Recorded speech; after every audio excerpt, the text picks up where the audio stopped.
Welcome to another episode of Dr. MC's Self-Care Cabaret podcast. I'm Teresa Melito-Conners, a PhD-level self-care expert in the greater Boston area with a passion for helping others recognize the importance of caring for themselves. Before we dive into today's interview, I want to talk to you a bit about sleep. Sleep is wildly important to our well-being and often neglected. Did you know that you should feel rested and restored when you wake up in the morning? I know. You shouldn't feel like you need to chug 1.5 gallons of coffee before you can function. So as adults, we need 7 to 9 hours of sleep per night. So let's talk about some tips that we can use to help improve our sleep routine. First, your bedroom temperature plays a factor. Ideally, you want it to be 68 degrees. Next, keep the bedroom just for sleep. That means that we don't do work in the bedroom. It's confusing to your brain when you do work in the same space that is for rest and sleep. Can't always tell the difference. So as much as possible, find another space in your home to do work and keep it out of the bedroom. Additionally, you want to limit any light sources. So keep in mind, any outside light pollution or light from devices. You want to sleep in as close to darkness as possible. Another great tip right before bed is to journal. So maybe this is where you do your gratitude journaling or you practice what went well. The idea is to end your day on a positive note. Another thing you can do is listen to something, perhaps a guided meditation or white noise or something like that. Nature sounds, whatever it is that will help calm you down can be really helpful right before bed. Another tip is to practice some gentle yoga stretches, very gentle. We don't have to do anything crazy. We don't want to do any exercise too late in the evening that's going to be too energizing. Or breathing exercises, even the very simple, you've heard me demonstrate this before, but one hand on your chest, one on your belly, big deep breath in through the nose, a long exhale. 3 to 5 rounds of that before bed can be really helpful. Additionally, pay attention to your diet and your supplements, meaning that afternoon cup of coffee could be playing a factor in your inability to fall asleep when nighttime comes around. So pay attention there. And when it comes to supplements, sometimes your supplements actually have energizing qualities. So, if you forget to take them in the morning and you take them in the afternoon, that could also be impacting your sleep routine as they are energizing and really meant to be taken in the morning because of that. Additionally, the scent of lavender can be really calming. So perhaps an eye pillow or a room spray or even an oil diffuser or something like that can be beneficial. You may also want to try a weighted blanket. The idea behind a weighted blanket is you feel like you are wrapped in a hug. So that light therapeutic touch, that gentle, compassionate pressure on your body is thought to lower your stress hormones and help promote more restful sleep. If you do get a weighted blanket, you want to aim for 8 to 10% of your body weight. And pro tip, get one with a cover because you cannot wash the heavy weighted part. So you want to make sure that you have the cover to remove so that that can be laundered and then put back on. And lastly, my last sleep tip for today is to set consistent times for waking up and going to bed. As much as possible, if you can get yourself into a routine, it's really helpful because then your body knows it's time to go to bed, it's time to wake up. So you may find you don't need your alarm clock as much anymore if you get into that routine. So those are just a few ways that you may want to consider improving your sleep routine by engaging with those. So now, without further delay, we're ready for today's interview, and we're going to talk about something really, really cool that I know not a lot of people know about. And our guest that we're going to interview is Jessica Kaloutas. Jessica is an intuitive healer and the owner of North Shore Myofascial Release. She is an expert myofascial release therapist and has helped hundreds of women who have tried almost everything to finally leave physical pain and trauma behind. She has helped women take their power back and begin to live their best life, pain-free, using her tried, tested, and trusted technique. Women travel from all over the world for her individualized, high-end, intensive program to help with pain relief, to get to the root cause, not just the symptoms, and achieve results that even if they've tried everything else before, they've been able to find results through myofascial release. The program is designed to help women free up their fascial system, which is the body's connective tissue, connect back into their bodies and explore a whole body approach to healing, emotionally, physically, and spiritually, in a positive, compassionate way. She lives in the coastal town of Marblehead, Massachusetts with her husband, and she enjoys swimming in the ocean, traveling to sacred sites, and seasonal cooking with a dash of kitchen witchery. I have had the honor of taking a couple of workshops on myofascial release with Jessica, and I have to say, they were amazing. So I'm thrilled to welcome her to the podcast today and teach you more about this powerful healing modality.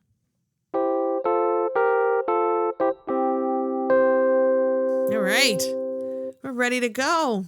Thank you so much, Jessica, for joining us today on the Dr. MC podcast. Yeah, I'm so thrilled to be here. So fun. We are thrilled to have you. And I know folks are going to just eat up everything you have to say because I've had the pleasure of doing workshops with you in the past, and I know how amazing your work is.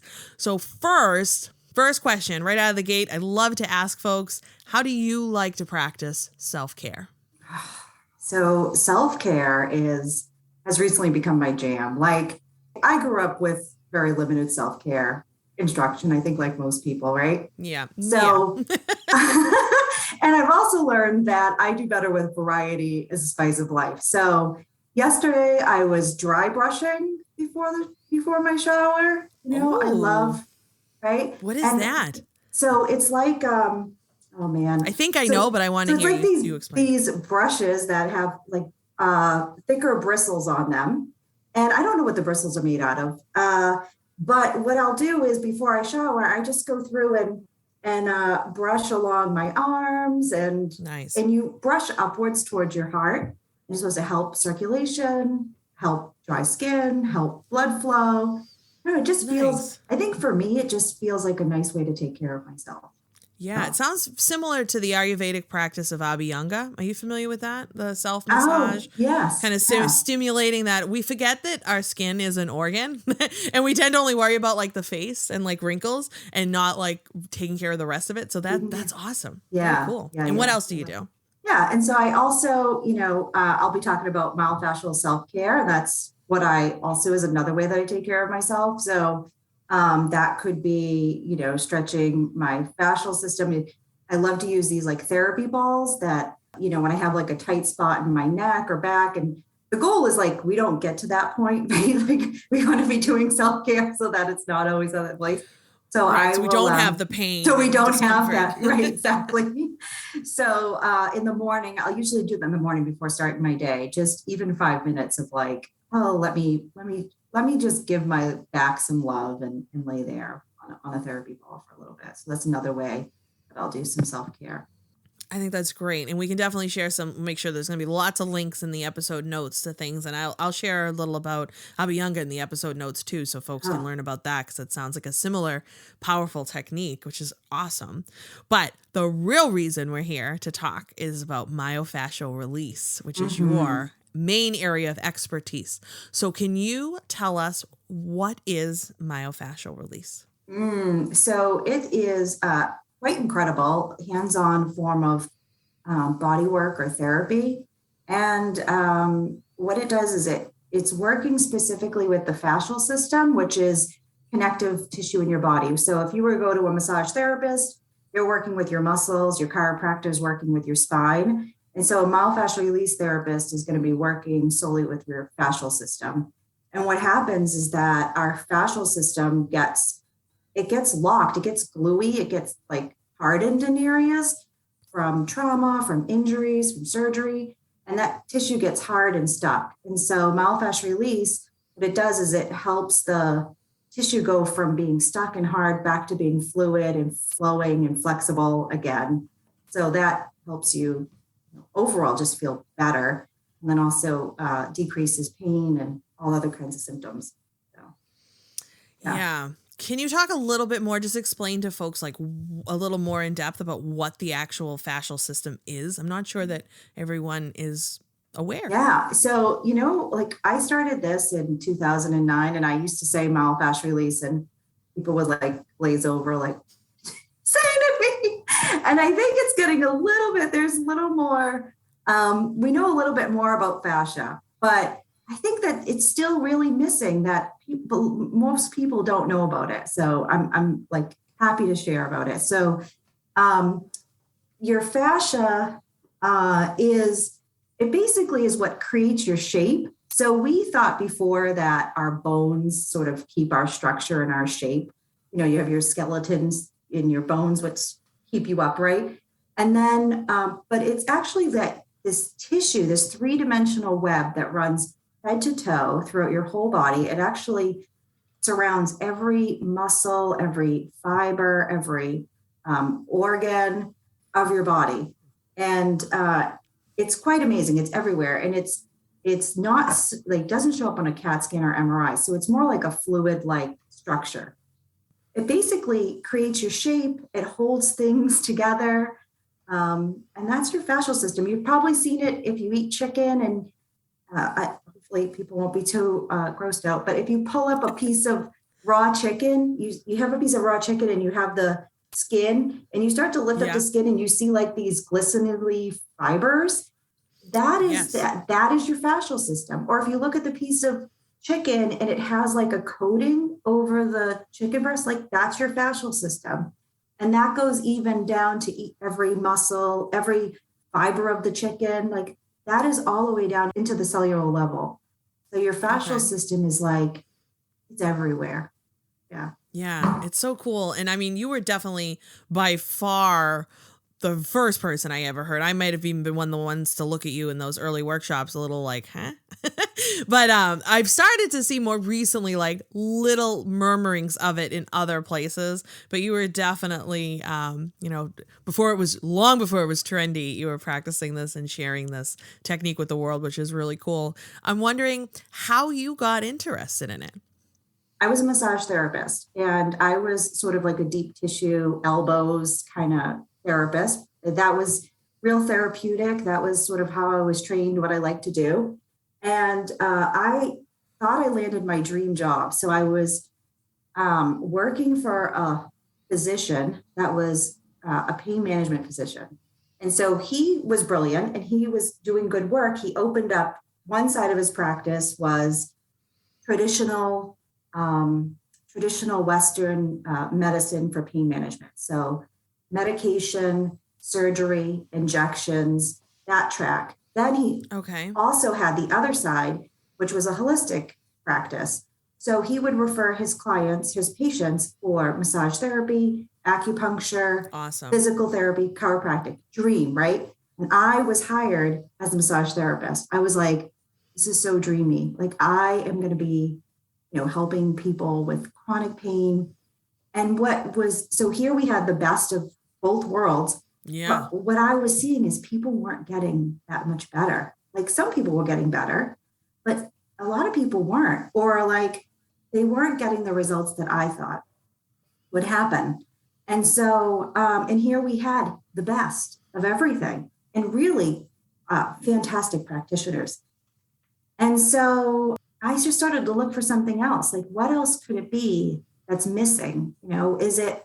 And I studied some hypnotherapy, which was a great work because I did see like there's a mind body piece and looking at how, breathing and stress relief. And I studied some craniosacral. And then someone recommended to me, maybe you try myofascial release. And I went to this course and the first class, my mentor was talking about the fascial system, and it was like, oh my gosh, this just clicks for me. Out of everybody I was working with, we weren't addressing this one system, and I started to see people get better, and I started, becoming a client myself, and I just had to just only learn that work and only practice it. Yeah. Yeah. Well, that's really cool. And I do remember you sharing, I don't know if you're willing to share today, and that's okay if you're not, but I do remember you having kind of a personal connection to it and actually experiencing the healing benefits yourself from it. Am I misremembering that or remembering that correctly? Yeah. I mean, I've had a lot of healing benefits from it. So I don't remember which story I told you, but, um, I was, well, I have scoliosis. I had some knots and, I was from doing a lot of deep tissue work. I had my own, I was feeling burnt out. I was having my own pain and discomfort, my own like knots in my shoulder blades. I think a lot of people can relate to that. And Sure. yeah, and, I started to get myofascial release and, um, I just noticed that a lot of that tension, those knots were starting to go away. They were starting to not come back. Um, and yeah, and then I also started to notice like a lot of other things in my life began to change.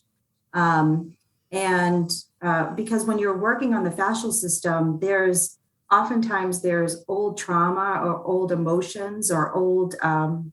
experiences that are trapped within the fascial tissue.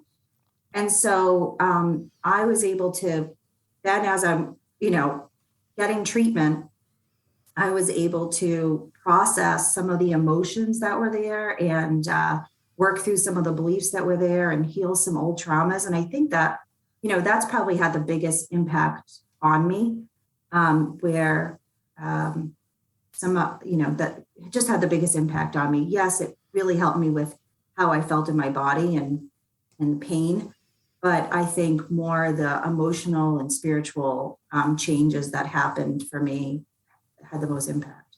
So, Yeah, it's so cool. yeah. So I'm wondering, if someone was looking to kind of get started and maybe they weren't ready to kind of dive into a whole program or anything, is there like a technique or something that you would recommend that folks try?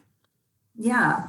There's a lot of there's a lot that we can do to help ourselves. And sometimes we need the help of a practitioner. I have a mentor that says he can't read the pickle from in the pickle jar, right? So sometimes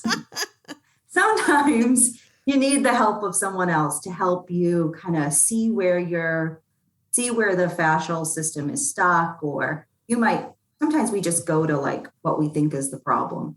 But Mm, so sometimes we need the help of someone else, but there are a lot of people that I know that don't have access to a practitioner and they can do some really good help for themselves. So don't let that stop you.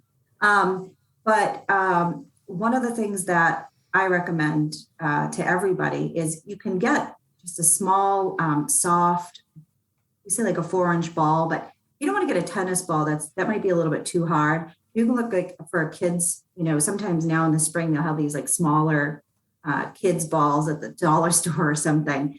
sure. And you'll first want to start to look for anywhere in your body that feels hard. So if you want to start at like your shoulder, so you have some shoulder pain, anywhere that feels hard or tender, that's a fascial restriction. That's not a bone.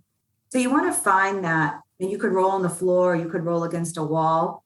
And then when you find that spot, then you're going to stay there for about 5 to 8 minutes and just breathing and softening your body. And, sometimes we get into like, I got to do these exercises. But with this, you want to let yourself sort of like go into a meditative place. So Mm. let yourself relax and soften and enjoy the release of the ball. And so that is like a really great way to get started. Um, and It's really simple to do. Yeah. And it feels good. Like I've definitely done it before and I still have the little ball that you gave away as part of your like as a I don't know, a thank you or like a little swag when leaving the workshop, which was so cool. I'll make sure to take a picture and post that for folks on my social media as well, just so they can see it. But you mentioned something that I think is really important and I want to talk a little bit more about it. You said that sometimes we go to where we think the pain is. Can you talk a little bit more about that? Yeah. So, uh, when we have back pain or neck pain or shoulder pain, we'll tend to like go you might go to physical therapy and they'll work on the shoulder, right? Or you want to just kind of make the pain in that area go away. So that's where we tend to stretch or open or work massage. And if the problem is in your fascial system, which probably 90% of people have that have musculoskeletal pain have a fascial restriction. So if you live life, you have a myofascial restriction because your body is always adapting to stressors of life. It's always responding. So because your fascial system is three-dimensional, because it runs from head to toe everywhere throughout your whole body, then tight fascia can pull into other places and create pain somewhere else. So it's almost like we used to describe it as pantyhose. I don't think people wear them that often, but like you get a pull in a pantyhose and it will keep pulling all the way up, right? Yeah, no, it's a great analogy though. Right? You're like, oh, it started at my toe and now I'm like halfway through the day and it's like my calf, right? And that is the same thing with your fascial system, is that or a pull in a sweater. Like you get your sweater stuck and then it pulls and then all of a sudden it's like pulling somewhere else. So that happens in your fascial system. So say you fall when you're little off a bike and your fascial system is tight, but then over the years it begins to pull and pull and pull, and it creates restrictions up into your shoulder. And so we want to find, and then if you keep working on the shoulder, but really the problem is, you have this old pull that's in your lower back or in your hip or something like that. Yeah.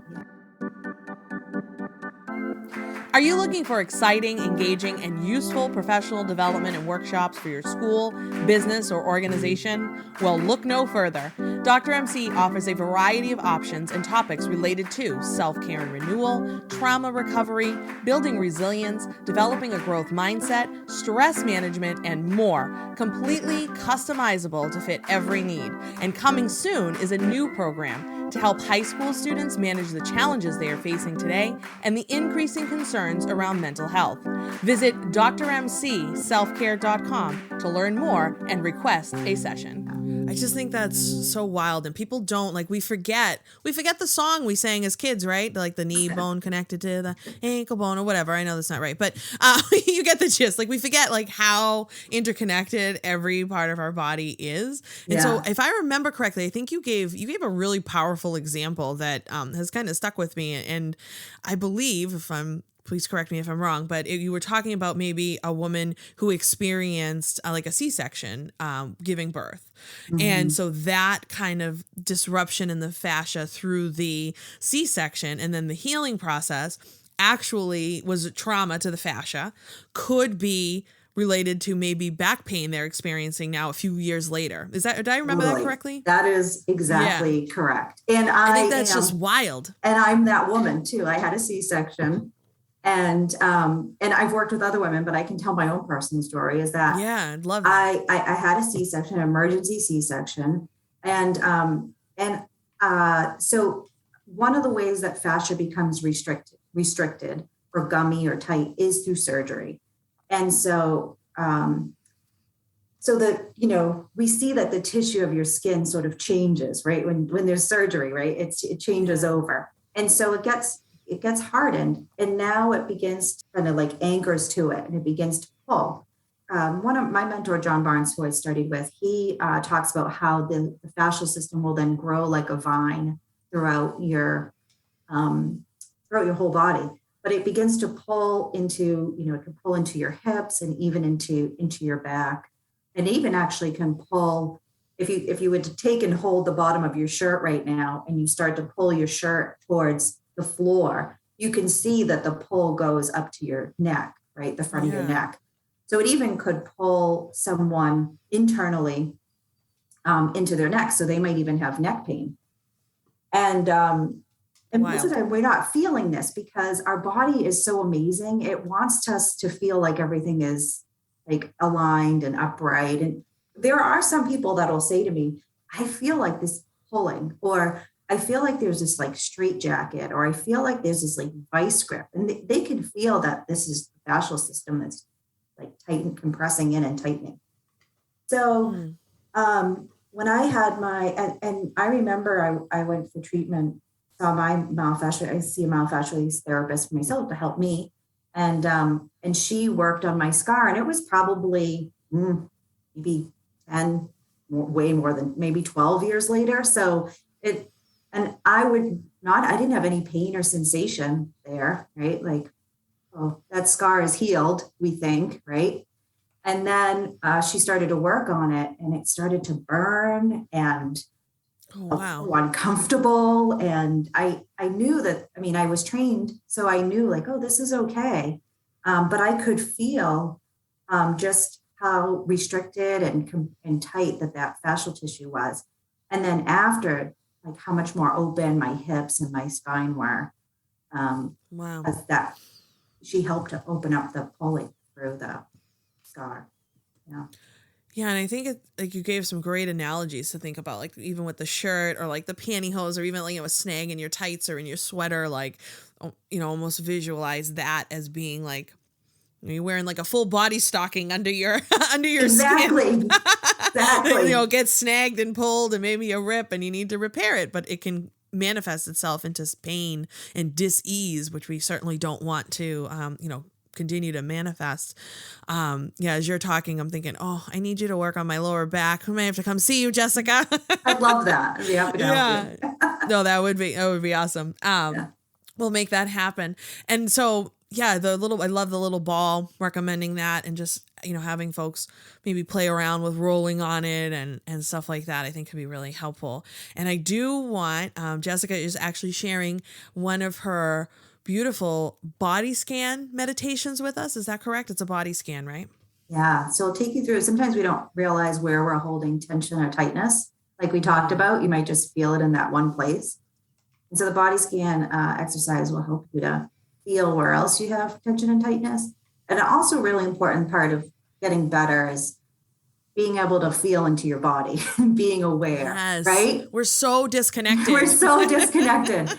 And that's the thing, you could do exercises, but like if you're watching TV and doing your exercise, or you're just trying to you're thinking about your grocery list while you're stretching or whatever, that's not really, it's not as therapeutic. So when the body scan exercise, the body scan is great to do before you use your ball or before you do some stretches. It will help you to reconnect with your body so that when you do those things for yourself, they're much more therapeutic and much more powerful for you. Yeah, because you're more mindful. And you're more present. mindful. Yeah, and present. You need to be in the body to help the body. Right. Be in the body to help the body. Beautiful advice. Yeah, amazing. And so make sure, folks listening, that you stay listening past the end so you can hear that special guided meditation. It's beautiful. And I want to talk about, because I know you have expertise. We've talked a little bit about like trauma and the body, but I'm wondering if you can just share a little bit more about like what that means and how trauma gets stored, and how we can either identify it or work to build resilience around it, or just your kind of thoughts on that. Yeah. So the way that I first started learning about it was with myofascial release. Is that my perspective is from a fascial perspective. So that's what I'll share, is that when we experience, so your fascial system, its main function is to protect. It has like a protective mechanism to it. So when we experience trauma, the fascial system will create areas of tightness in order to protect us from the trauma, is the way that I'll explain it. I mean, I could go on a little bit, but that's sort of a short way of saying it. And so what would happen is, as a myofascial release practitioner, or even if you're working on your own and you starting to open up, release these areas of tightness of where it had the hold, then what could happen is that the person now would be able to process the trauma. So it's almost like our bodies begin to lay down these bracing or holding patterns in order to keep us safe. Maybe there was a time when a trauma, like say you're in a car accident, or a trauma happened. I'm going to make this brief. But say there was a car accident that happened, and you had whiplash, right? And so you might brace and hold and tighten during that whiplash, or maybe your body wanted to shake, or maybe you got scared and you wanted to run, and you weren't able to do that. And so, because one, maybe, it wasn't safe, right? So all of these things that your mind body wanted to be able to express and it wasn't able to. So your fascial system lays down these, holds in this tightness. And what happens is that we didn't develop a bracing and holding pattern over the years to keep this in, because either, it just didn't feel like it was safe to do that. We weren't taught it. We aren't taught how to process trauma, really. Yeah. Unfortunately, it's getting a little bit better. It is. It is. We weren't before. Our culture really didn't support, expressing our emotions or whatever. Right. And so our body would lay down these areas of restriction in order, we have these bracing and holding patterns in order to keep this in. And actually it's really exhausting to do that. It's really tiring to keep this in. And so sometimes what happens is, as we're through the myofascial release, it's letting go of that bracing and holding, so that then the person can finish processing I think a lot of people are familiar with, like, the central nervous system, like fight or flight or freeze response now. And so oftentimes when I'm working with somebody, they might start to shake, or they may get really hot, or they might sweat, or they might feel the urge to move or run. And their body now is able to complete this cycle of that they weren't able to complete at the time of the trauma. Wow. Yeah, it's really powerful. I'm wondering, so if somebody was to, let's say, work with you for a period of time and they're finding the benefits and they're feeling like the pain has subsided and that the trauma's been released or whatever it was they were working on, is there continued maintenance kind of that's required, or kind of how does that work? Or is it, I assume it's not a one and done. So I'm wondering like what that might look like. It's kind of like self-care, right? And it looks like a little bit different for everybody. We live in this world right now where we always have stressors. We have, jobs that we sit, we have life that we live. And so someone could choose to continue treatment because they want to just continue to take care of their body, or if something comes up, they want to keep working through it. Some people I work with, their shoulder pain goes away and then they do their self-care on their own and they're done. But for people, it just kind of goes with preference on what their goals are. Yeah. I just think I'm just fascinated by it. And I wonder too, like you've mentioned, I think primarily you work with women, but I assume that the men can benefit from this as well. And I'm wondering if you've ever had any children that you've worked with. Yeah. So men can benefit from it. In children, absolutely. Can benefit. Yeah. I think that would be really powerful. Children. It's so powerful for children. It's really great for children. And they're already kind of in that, state that we're kind of in our, maybe we've been in pain and we think about things a certain way, where kids, they're a little more open, I guess, to say. So, and it really can help them quite a bit. I've trained in pediatrics, but it's not my specialty, but I've heard stories and seen kids that have had great improvement from myofascial release, even newborn babies, infants. Oh, wow. Yeah. It's so gentle that there are some practitioners that specialize working with infants, and then people who work with elderly. It's so gentle that it's good for everybody. It can help everybody without very few contraindications. Yeah. That's really cool. And when you were talking about, trauma in the body, right now we continue to navigate a collective trauma with the ongoing pandemic. And, there's a lot of uncertainty and some scary things happening in the world right now that seem to be really at the forefront of everything. And we're holding that. Like you're holding that in your body, even just the experience of the pandemic. It's there. Whether you're aware of it or not, we're all a little, I feel like, I'll speak for myself, but a lot of the people I work with and folks I interact with, we're all a little heightened. We're all a little like elevated because of what's going on in the world and the pandemic and whatnot. So I feel like everybody's fascial system is probably just a little like it's tightening. Hopefully we're not snagging those tights too much, but we're definitely, we're feeling some of that tension. I don't think people realize just how much tension we hold in our bodies. Yeah, we don't. I think we get so used to it. Like we normalize it. Right. We don't feel Absolutely. it anymore. Right. Mm-hmm. Like Yep, we don't 100%. we don't feel it. And so, yeah, we're all experiencing a collective trauma and like, but I think that's, really what happens is we don't really notice it until something takes us, we can't get out of bed or something like that, like our back really hurts or something. But yeah, and grounding is just another great thing that you can do for yourself. Just getting outside, being in nature, sitting by the ocean, right? Like I think like what I've seen is right now in the time of the world that we're in, yeah, I think, we have been in a collective trauma, but I also see that like people are more ready to do deeper work with themselves too. Have you seen that too? I mean, yes, self-care is become so much more talked about. People are, I think people realized, oh, the way I was before is really not, like things can change so quickly with a snap. And so to feel now people are beginning to organize their priorities and beginning to realize that you have to prioritize your health and well-being. I know it's hard. I know it's awkward. Society's not going to give you a pat on the back and a gold star for it, but I will. And Jessica will.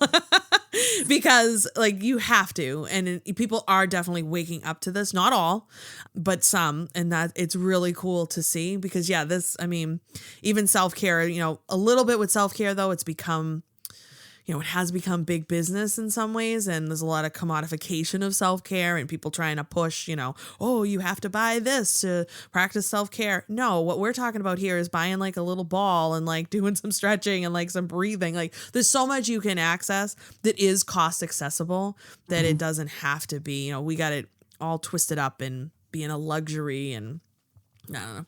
Yeah. That's what I'm always preaching. Well, anything that you can do for yourself. Taking a few minutes for yourself, right? Or more.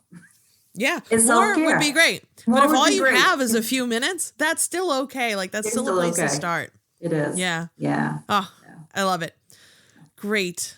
So I'm wondering, where can folks find you? I'm sure folks are interested in maybe learning more and perhaps, taking a workshop with you or a session. So how can we find you? Yes, you can find me on my website is northshoremfr.com. And I'm also on Facebook at North Shore Myelofascial Release. And I'm on Instagram at North Shore MFR, I think is my handle.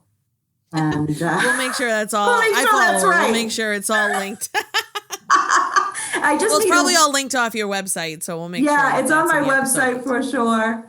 I know and I just put up actually a great reel on positive message that you can to help your body heal. So that's another great thing that you can do for self-care and to help. That's free, right, and accessible. Is repeating, listening to a positive affirmation, like trusting your body that your body does know how to heal. And repeating that to yourself can be so powerful too. So what is the affirmation you use? Yeah, it's I trust my body. It knows how to heal. Oh, I love that. I trust my body. It knows how to heal. Mm-hmm. Beautiful. What a way to end. What a way to end the interview. We'll definitely make sure that's linked in the episode notes, and folks should definitely follow Jessica to learn more about it and visit her if you can. Do you still do the workshops, like the classes, but people can join kind of the group stuff, or no? I don't right now, but I haven't been back out. So I'm working one-on-one with people. And I have a self-study course too. That's going to be out soon. So yes, so okay. that people can practice self myofascial release at home.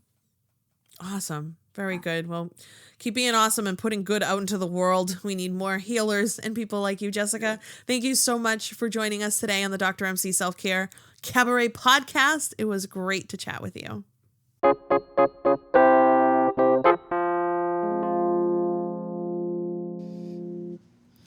Wow, Jessica's episode gives us so much to think about when we really start to examine our dis-ease, trauma, and pain in the body and how that shows up. I find it fascinating.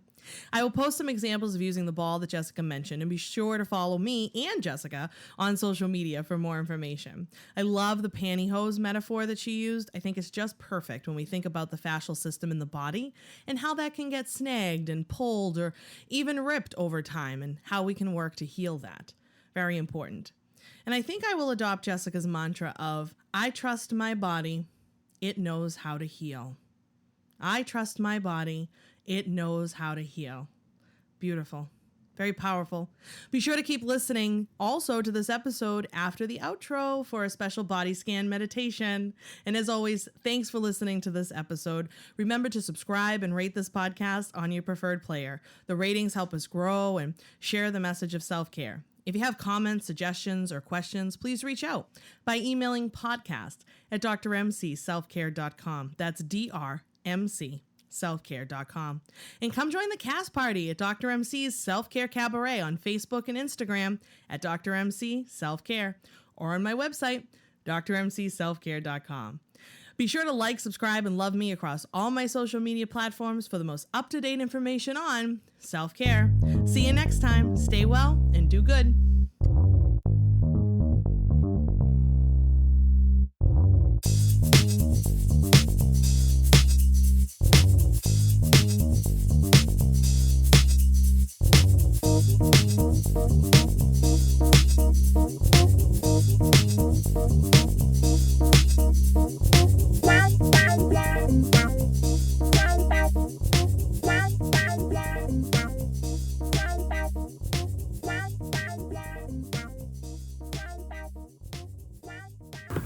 Hello and welcome to the Body Awareness Meditation and Body Scan.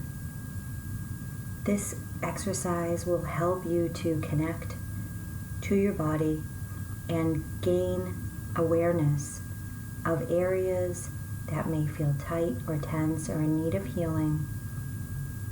Oftentimes, when we've been in pain or we've had injuries or surgeries or traumatic events, we have lost our sense of awareness or feeling into certain areas, or we've become disconnected from those areas. This exercise will help you reconnect back into those places in your body that will assist you on your healing path.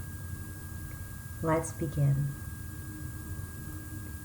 Find a quiet space, either lying down or sitting up, whatever's comfortable. Closing your eyes and just noticing your breath. No need to make any changes, just noticing the in and out of your breath.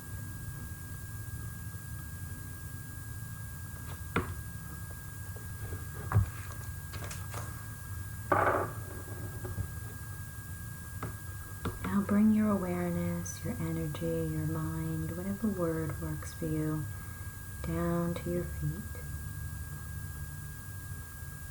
Feel your feet.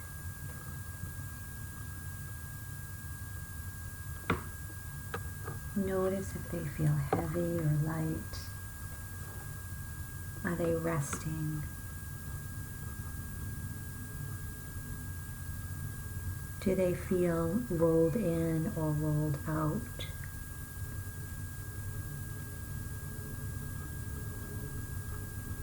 Does one feel different than the other?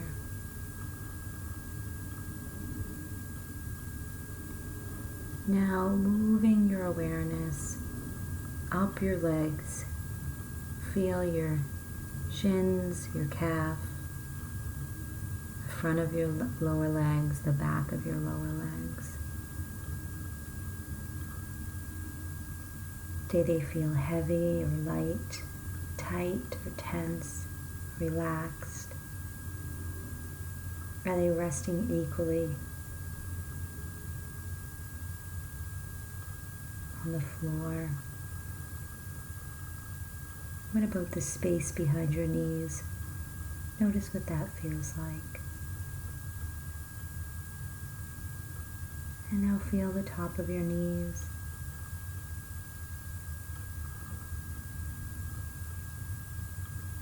And move up to your legs, your thighs.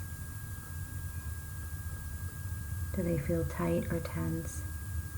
Heavy or light? Tingly? Relaxed? Just noticing. And moving up into your pelvis and your hips. Do they feel like they're resting the same on both sides?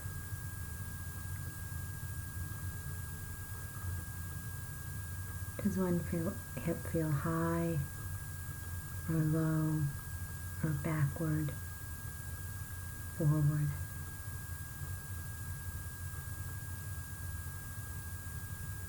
Does it feel tight, heavy, light? Now feel the small of your back. Is it touching the floor or the bed beneath you, or this chair behind you? How much space is there? Does it feel tight or tense or relaxed?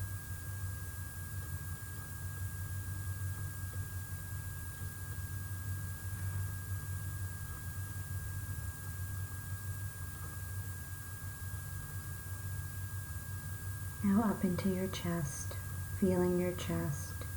As you breathe in, does it feel tight or tense? Does it feel easy to breathe? Can you take a full breath? Does it feel like your ribs are resting on the floor or the bed underneath you? And move into your shoulders and your arms. Are your shoulders resting on the bed or the floor beneath you? Do you feel tension or tightness? Are your hands tense or tight? Do your arms feel like they have the same length, or is one longer or shorter than the other?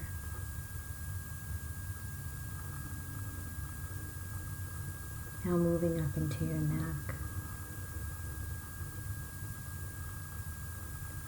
Is there tension or tightness in your neck, or is your neck relaxed?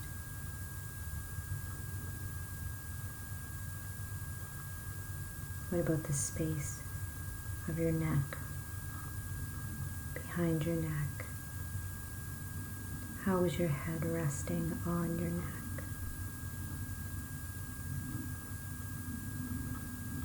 Noticing and moving your awareness up into your jaw. Are your teeth clenched and tight or relaxed? Do you feel your tongue resting? Feeling around your eyes. Do you feel any tension or tightness, or is this relaxed? Feel your ears, your scalp. Feel your whole head.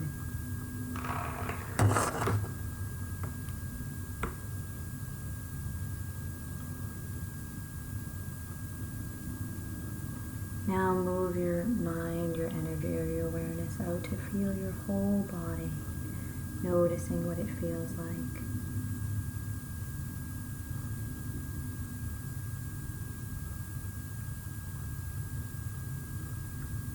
Are there any areas that you notice feel tight or tense or need attention today, that feel like they need to open or stretch or soften and let go?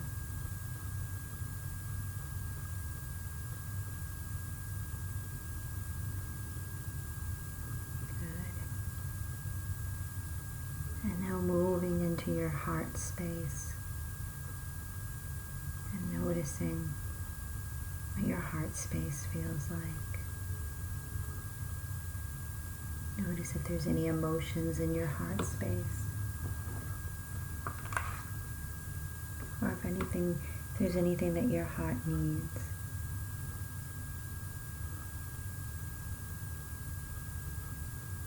Good, and when you're ready, you can open your eyes and you'll move slowly.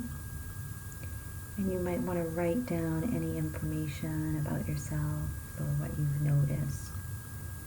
And then those areas that feel tight and tense, need some attention, you would move into your myofascial stretching or using your therapy ball to open up those areas. The more and more that you practice this body scan, it will become easier and easier. Eventually you'll be able to scan your body quickly throughout the day, noticing areas that feel tight and tense and that need your attention. It will help you to prevent further pain and injury. So keep practicing. Keep at it. You're doing great.